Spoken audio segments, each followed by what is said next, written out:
Thank you to each of you for being with us this afternoon, pre-recording for our panel and for our discussion that's going to take place a few days from now as we get to view this in the near future.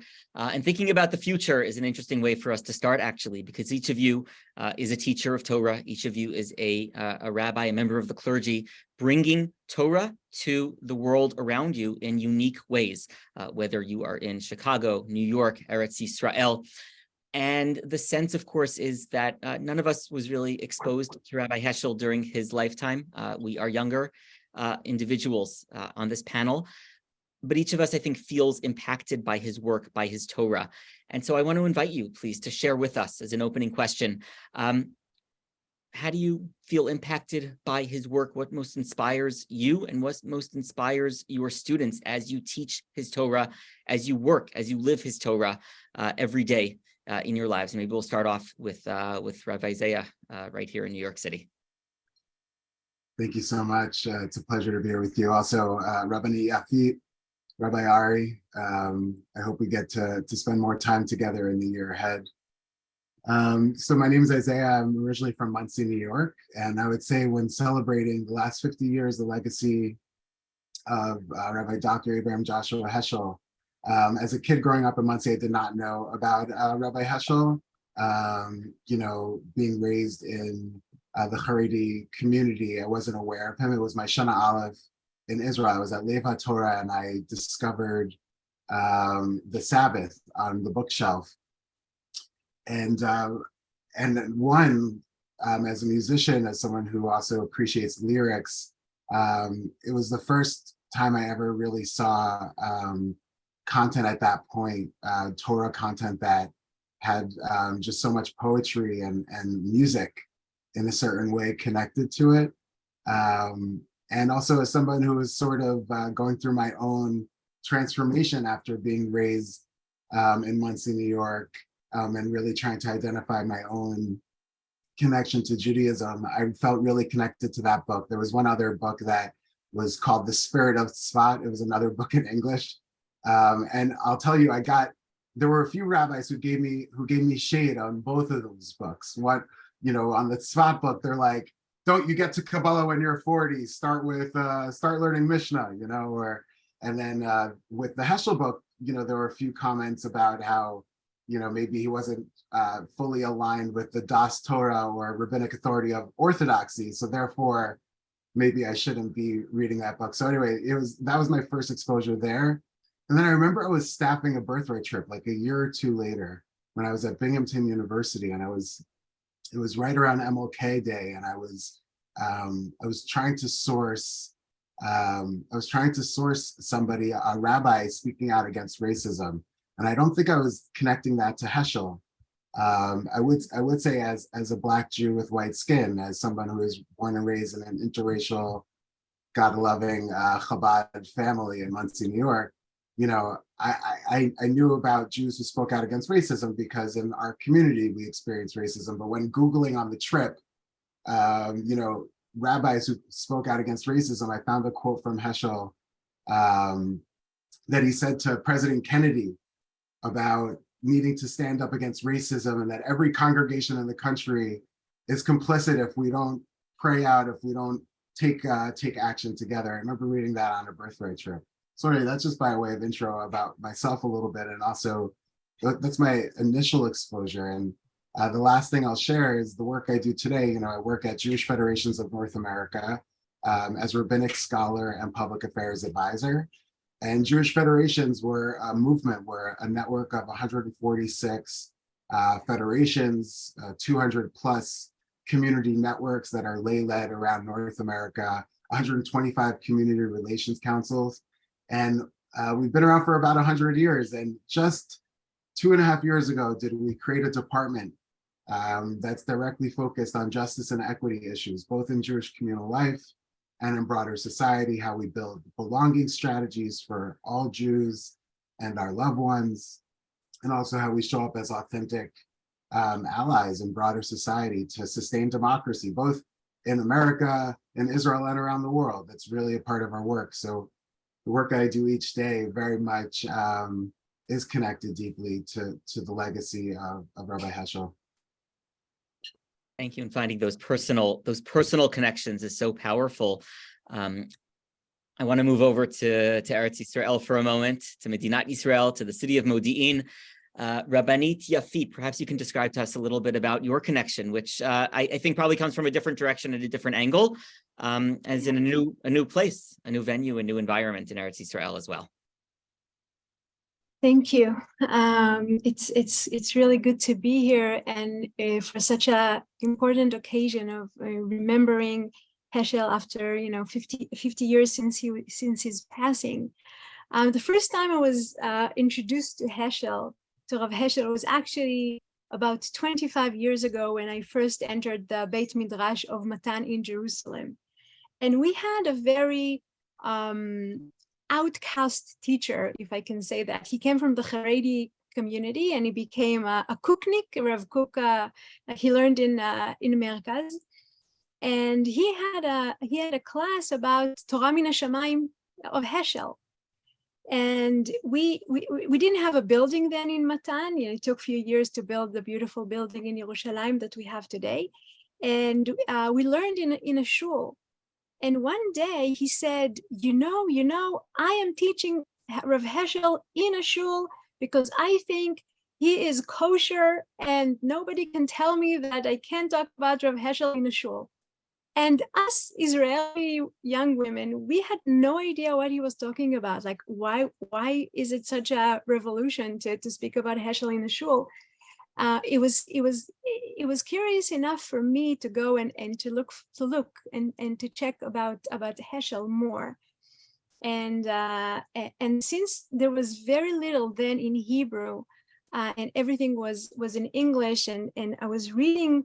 And also I got to see his picture, and just to see, the picture of Heschel with a big beard and the hair, he looked so different. He looked so unrabbinical, which just more, it sparked me to check more. And as I myself started to teach, I've been lecturing and teaching in Matan for the last 20 years in the different branches of Matan. And I just, the words of Heschel came, like cold water to a tired soul. And for the last 10 years specifically, I've been giving a course in tefillah, more not understanding the words of the Siddur, but understanding the phenomena of davening, of prayer. And I go through different thinkers in Jewish history. And Rav Heschel is one of them, and it's always, such a pleasure to see, the look at the eyes of the learners, of the students who for the first time listened to the words, learned the words of Heschel, specifically about tefillah. But before I get to tefillah, I wanna.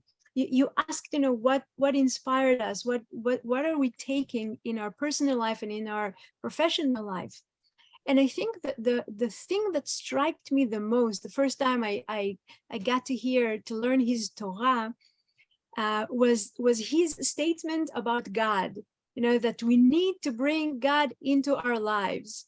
And growing up in Israel, and being in a Beit Midrash that very much is influenced by Brisk and Rambam and Rav Soloveitchik, and even Rav Kuk, but in a way that the Rambam is saying, after the Rambam decided, that God is transcendental and is far away from us, and this is how we accepted that as a theological fact. And comes Heschel and he says, no, that's a mistake. We have to bring God closer to us. So just the idea that there's someone, daring to stand in front of the Rambam, metaphorically, and say, it's wrong, keeping God so far away from us. We're missing something about religious life. And that idea, the idea that we need to bring holiness, kedusha, into life, and the idea that not only we need God, but God needs us, and it depends on us. That we can meet God if we'll show God that we want to meet Him. and then he'll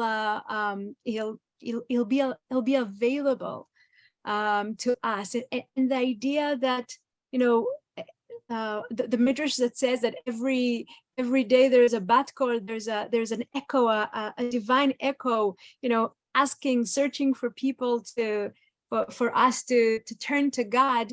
And Heschel is saying, Shema Israel is that, we should listen, we should hear the voice of God looking for us, asking us to talk to him, and then we can even relive Ma'amad Har Sinai. And all of these ideas are coming, I think, together in his unbelievable Torah philosophy or theology or existential ideas about tefillah. That through tefillah, through davening, through prayer, we can bring God into the world. And it always amazes me how he speaks about tefillah, and he says, you can't live without tefillah. Like, living without tefillah is living without God. It's living without a soul. Like, you have to daven. It's just a must. Every person must daven. And then he says that if we don't think about God, if we don't think about Kadosh Baruch Hu, Ribono Shel Olam, then we can't daven. How can we daven if we can't think about God? And then he brings this unbelievable concept of learning the art of praying. So we have a book already by a Jew, Learning the Art of Love, but Heschel is saying we have to learn the art of praying and feeling the presence of God. And he didn't even, the few lectures that he gave in front of the consulate of JTS, it was 53, if I remember correctly. And he says, he says, look at how we daven, look at our shuls, look at what's happening. He's talking about America, the same thing in Israel, by the way. And this is, something is going wrong, and we have to rethink about how we teach tefillah, how we daven, how we turn to prayer and davening ourselves. And he started, speaking about the dialogical element of man and God, and to turn to God, and to Rabbi Zeh was mentioning the singing and the music, and Rav Heschel is saying, praying is singing. It's a chant. It's like a person cannot live without a song. That's how we cannot live without a prayer.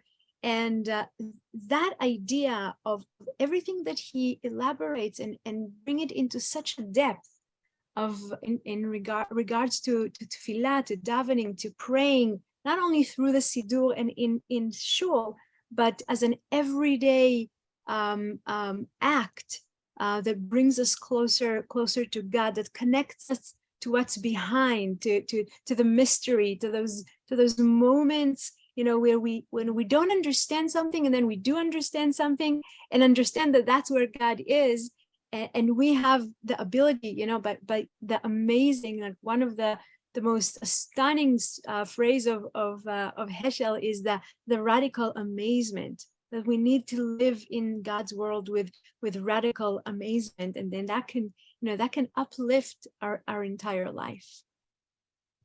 Thank you. So interesting to see how you both alluded to similar concepts, but each found them in your own way. Rabbi Zeh, in certain ways, focusing on Torah, on his experience of Heschel through early Talmud Torah experiences, studying Torah. Rabbanit Yafit, you moving into a space of avodah, of prayer, even in the context of your learning and your teaching. And Rabbi Ari, I'm going to ask you to sort of take us home a little bit, thinking about Ma'asim Tovim, the service that you do in your work as both a community rabbi and as a founder of an organization, Solu, which is really following so many of Rabbi Heschel's teachings as a legacy of work in the Chicago community. Sure, thank you. It's very inspiring to be in this conversation, and those words about tefillah, it's good musar, Rabbanit Yafit, good musar for all of us, very much including myself, about what it really means to pray. My own journey to Heschel started in my early 20s when I was in a period of hashkafic searching, and I was just reading everything I could. And someone, recommended, I think probably the Sabbath was the first piece.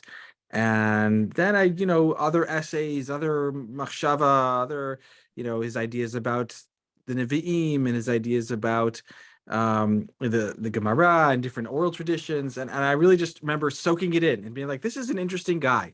I don't know if I agree with everything. I don't know what I think about all this stuff. It's different, it's radical, it's poetic, it's beautiful. Just reading a lot. And it wasn't until I think I was at Chovevei when I learned that Rabbi Heschel was incredibly involved in the civil rights movement and marched in Selma and did all these amazing things. Like, I just had no idea. I just thought he was kind of a really cool thinker, Jewish thinker. And he is a really cool Jewish thinker.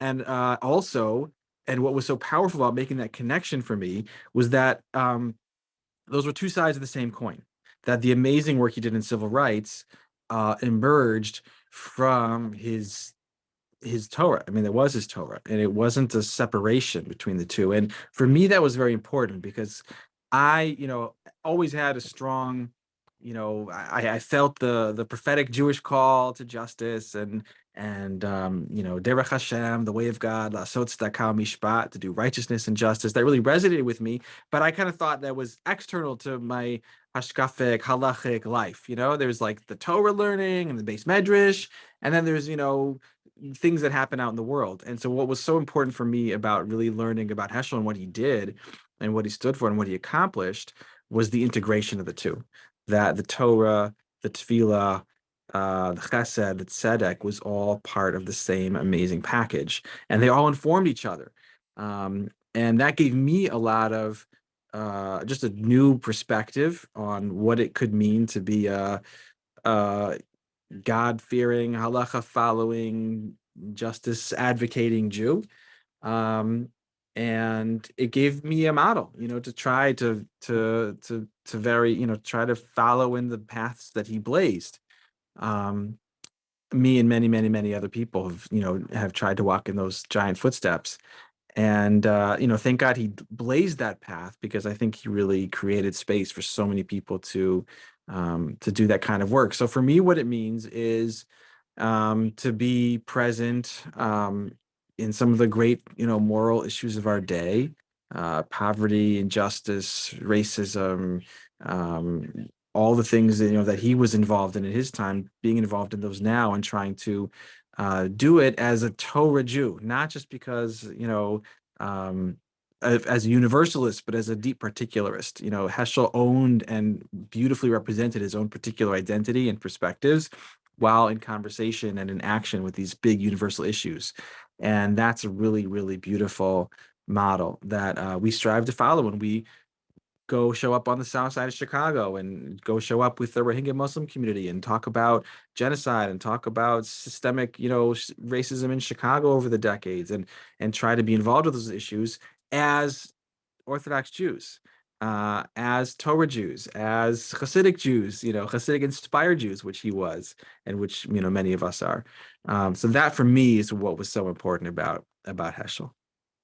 I need to take a moment and take all of that in from the three of you. And I want to acknowledge that in some ways this conversation is exceptional, because there are these pockets of people who feel very connected to Rabbi Dr. Heschel's Torah. And at the same time, let's just acknowledge that the Orthodox community does have more to learn, perhaps, from Rabbi Heschel, from his Torah, from his ways, from his legacy. And so the next question that I want to ask the three of you to answer, if you will, is where is his Torah most lacking today, perhaps, in the Orthodox community? To put a positive spin on that, what can we most learn from him as perhaps we think about the next 50 years, going towards his 100th yahrzeit, as a rabbi, as a teacher, as a Hasidic thinker, and to use that word that we've been sort of throwing around once in a while when we think about him, as a prophet as well. What do we have to continue to learn from him as members of the Orthodox, the Dati community in the United States and in Israel? And I'll ask any of you to jump in and answer as you see fit.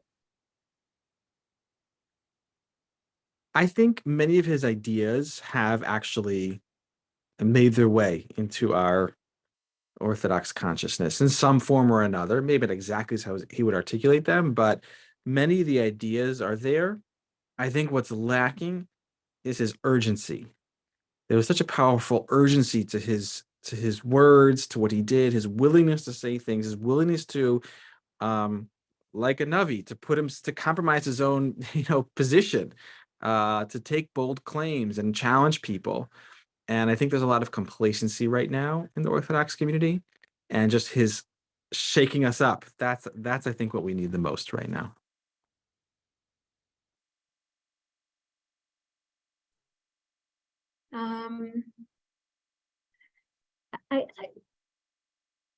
I definitely agree with what you said, and I'm thinking about it also in terms of what's happening in Israel right now, both politically and in the inside the religious community, the diverged religious community, and I'm thinking of things that Heschel said, that combine the belief in God and the belief in a human being.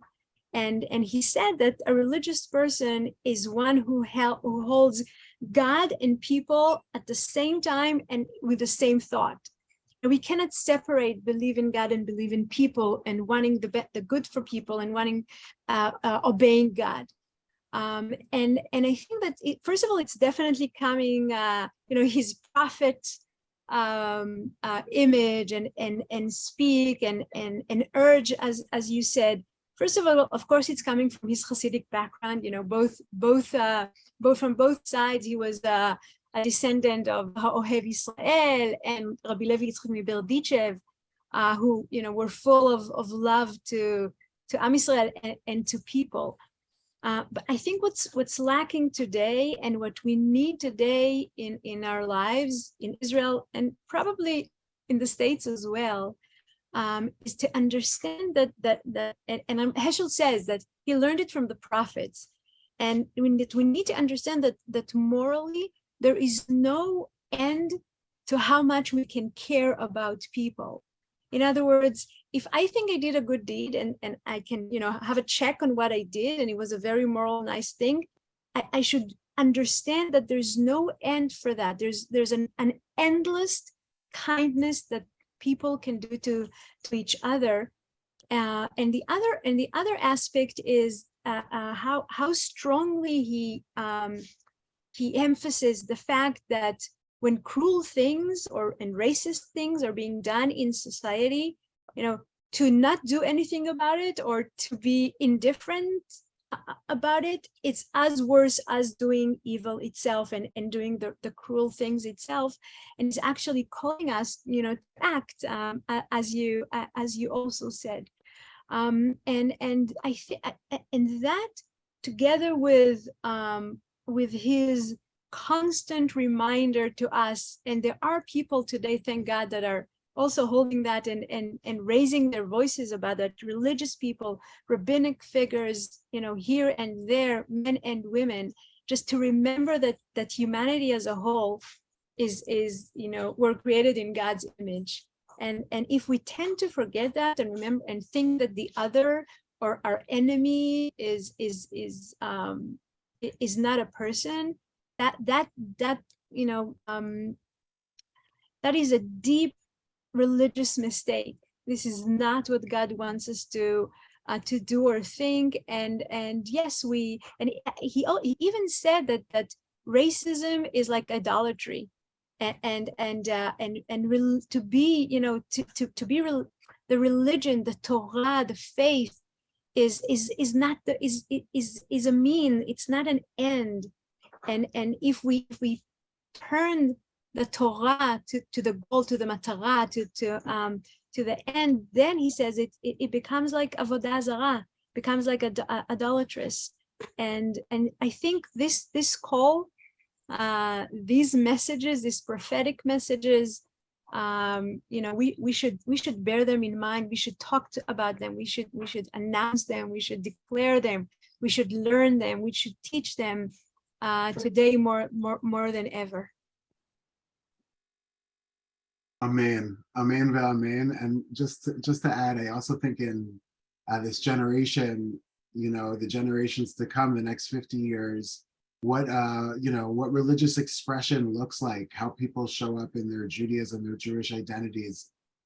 Zed Dor Dor Sham Vakshe Panacha Yaakov Sala, right? This idea that people are seeking meaning. And I think one of the models that Rabbi Heschel really brought to us, as Rabbi Ari was just sharing, about integrating the Torah Avodah Gemilas Chasadim idea, this idea of fusing together. And I also think one of the ways in which he really brought fusion for the Jewish people post World War II, thinking about postmodern age, living in a generation like we do, is to also fuse a deep connection, as Rabbanit Yafit was sharing, as a descendant of the Abder Rav, being deeply connected to Mezbosh and all these different Hasidic dynasties, really reminding us to fuse spirit, bringing spirit into everything that we do, bringing Hashem into everything that we do, that it shouldn't be siloed, again, as was shared before.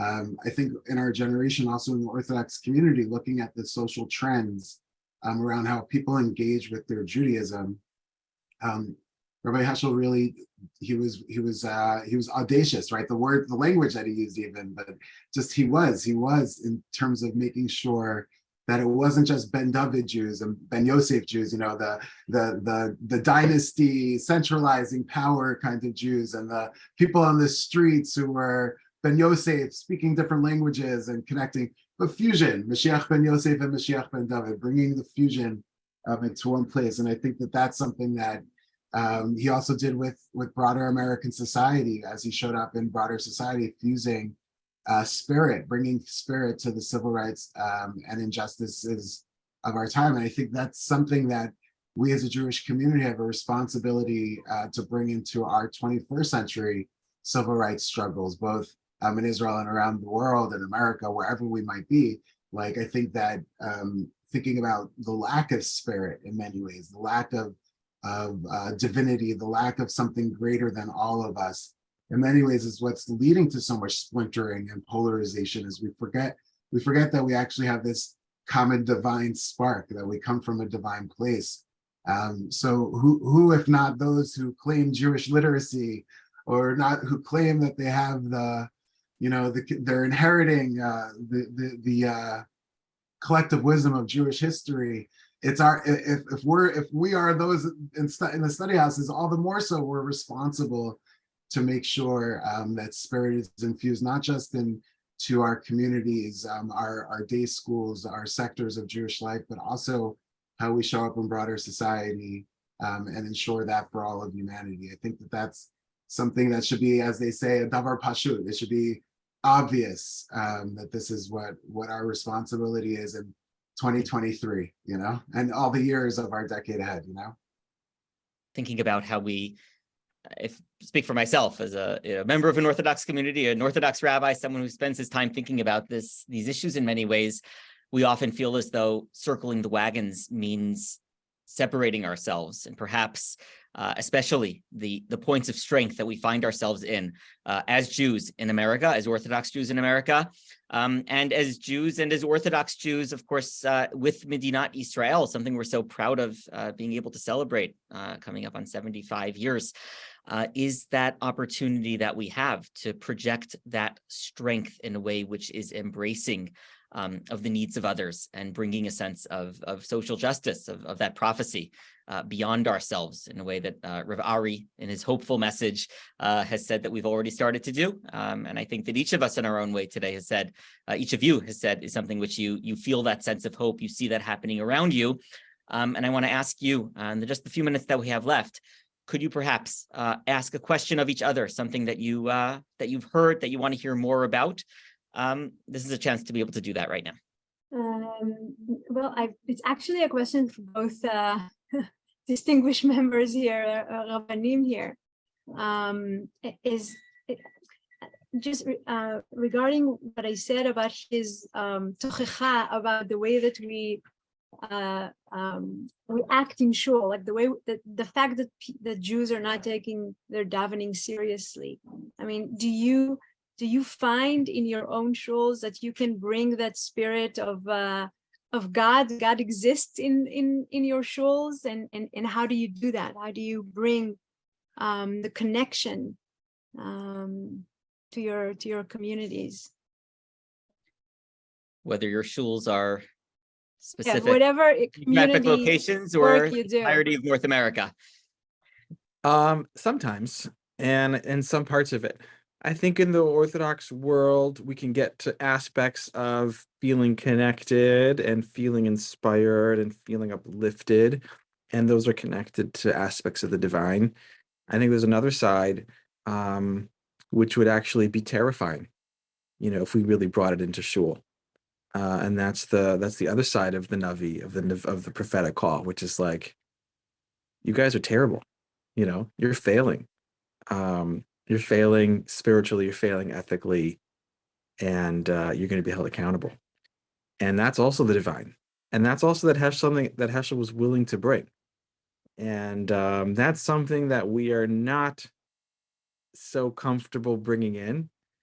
And I wonder how we might, because it's an important message.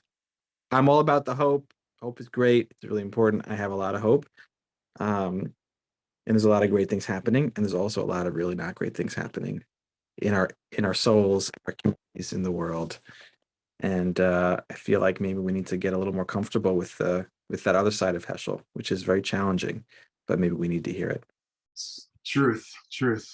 I'm thinking also about the fact that when it comes to tefillah, Rabbi Zalman Schachter Shlomi, who's known to be the founder of the renewal movement. Like, I was even curious as you were sharing if he had ever spoken with Rabbi Heschel and if at all. And I know that, through working at Isabel Freeman Jewish Retreat Center and learning about the legacy of Reb Zalman, that he never intended on renewal Judaism to be its own denomination.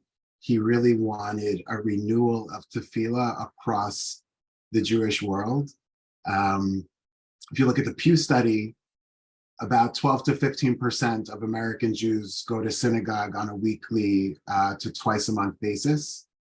From that 12%, about 51%, so half of the people who go, say they feel little to no sense of belonging. So depending on where we go in Orthodoxy, there's sometimes a social pressure, as someone who leads services a lot, as a chazan, I sometimes, if I'm at a shul that I don't know well, I'm sometimes I feel that social pressure not to add that extra song in, so to speak. And connecting on the themes of like the prophetic versus the priestly, versus the majestic, like these different archetypes of power.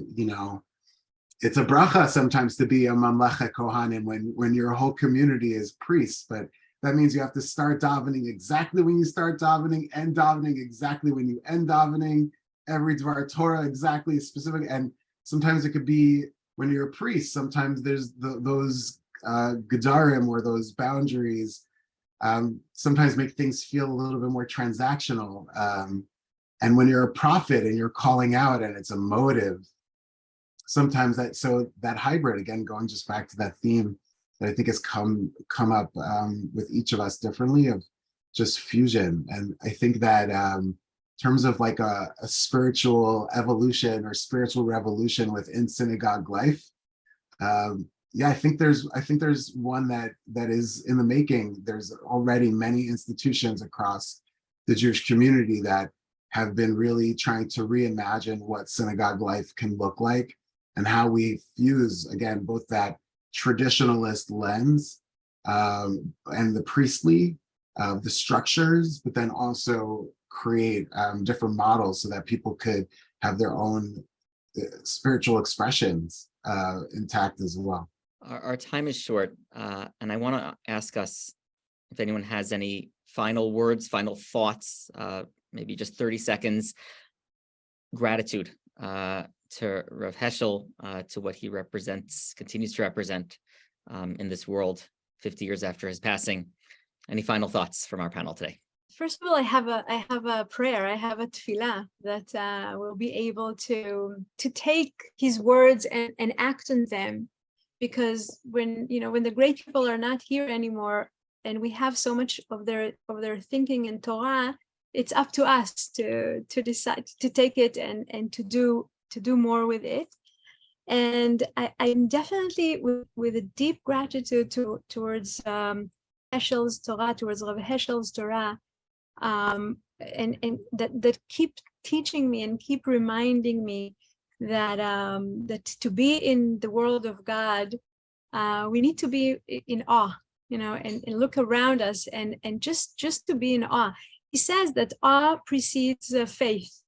And I think of it as like a little kid, everything amazes him, and amazing the child, and we lost that. And just to be able to try a little bit of that every day or every week, or every so often, just to stand and look around and be amazed with people and with nature and with thoughts and with our families and students.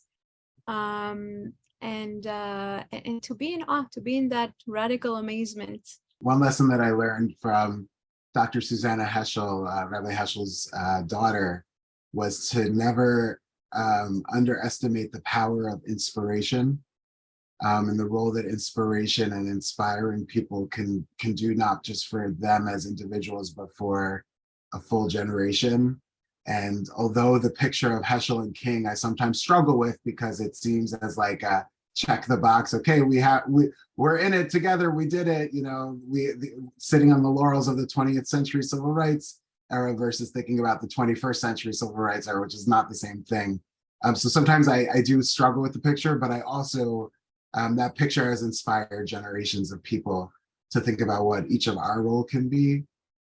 So I think one thing that I'll just bring, and gratitude also to Dr. Susanna Heschel for really embodying the leadership and adding to the light of her father, to not underestimate the power of bringing people together and to really bring that inspiring light, because we need it. We need it so deeply in our generation. Amen to what both of you said. And I'll conclude my remark here with quoting my pastor friend, Pastor Chris Harris, who I've done a lot of work with in Chicago. And he always talks about that picture, and it is an amazing picture, and it inspired me. And what he says is, we need to keep the frame, but we need new pictures in the frame. So the frame stays the same, but we got to put some new pictures in. We can't just rely on the old pictures. So let's go out and make some pictures. Let's go and inspire people and tell new stories that build on the past, but that speak to the next generation, that continually add to that amazing legacy and build on it, and not just rely on what he did, but to keep moving it forward. And I have to believe that's exactly what he would want. Thinking about that picture, and the need for new pictures in there, but thinking about that picture right now within that frame, it's a march, right? They were marching, they were moving, they were on their way somewhere. Avraham Avinu is someone who was a traveler. He moved around the world in order to find God, to bring God to the world, to bring God where God was most needed in the world. Listening to your stories today, I'm inspired by the way that the three of you move around the world to bring Torah to where it is needed, whether in the United States, in Israel, and really making sure that another generation of Jewish people will hear the messages that need to be heard of God, and of this prophetic voice, which is channeling such an important part of what God is about and needs to be about for this generation, for the next generation, for the next 50 years to come. So I want to thank each of you for your time today, and I look forward to continuing our conversation in the future. Thank you. Shalom and Kol Tuv. Thank you, Rav Yonah. Thank you. Shkoyach. So much. Thank you.